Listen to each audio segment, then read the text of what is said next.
Acento agudo e acento grave. Acento agudo a gente vai usar nas sílabas tônicas.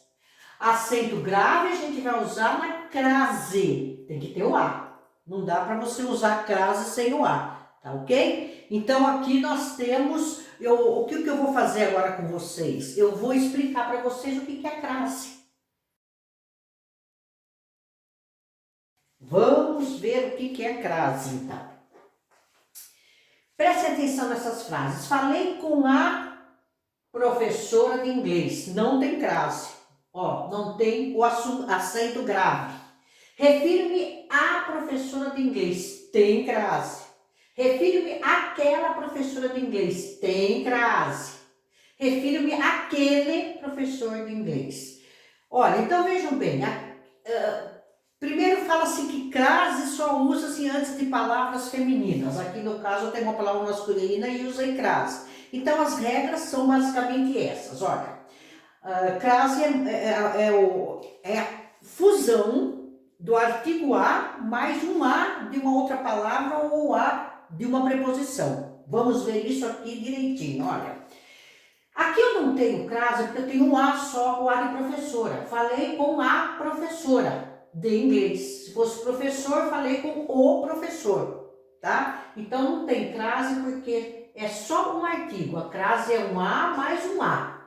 Um a de preposição mais um a de artigo. Aqui eu só tenho a de artigo. Refiro-me à professora de inglês, eu tenho dois as, por isso que deu crase aqui. Porque o verbo, primeiro porque a professora pede artigo, é a professora. E outro porque o verbo referir, ele pede artigo. Quem se refere-se a alguém. A alguém tem uma preposição, ele pede a preposição a. Então tem a preposição a desse verbo, mais o artigo deste substantivo. Então são dois as. Aí, então, eu tenho que usar a crase, usar o acento grave. Refiro-me àquela professora de inglês. Refiro-me, pede preposição, como eu já expliquei, quem se refere, refere-se a alguém, está pedindo, e aqui não tem artigo a, mas essa palavra aqui, o pronome demonstrativo, começa com a. Então, o a do pronome demonstrativo, mas o a, que é a preposição aqui do verbo referir-se, vai criar a crase e nós vamos ter que colocar então o acento grave. Mesma coisa aqui, só que aqui, olha, eu tenho refiro-me a alguém e professor não tem a na frente, porque é uma palavra masculina, mas tem aquele, mesmo sendo masculina, que começa com a. Então, eu também vou usar crase.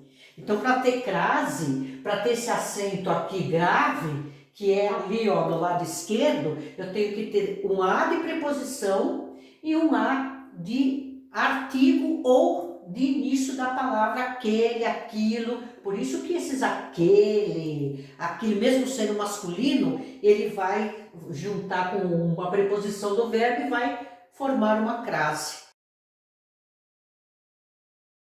Crase é a contração da preposição a com o outro a, que pode ser um artigo definido ou a inicial dos pronomes. Aquele, aquelas, aquilo. Ele compareceu à reunião. Quem comparece, comparece a algum lugar. E reunião também tem artigo. Então, é a preposição que o verbo pede e o artigo de reunião, tá? Juntos os dois, crase. Ele sempre comparece àqueles encontros. Tá? Comparece, está pedindo preposição, aqueles começa com a, então junta com a preposição a de comparece e fica crase. Fez referência àquilo que ouviu nas reuniões.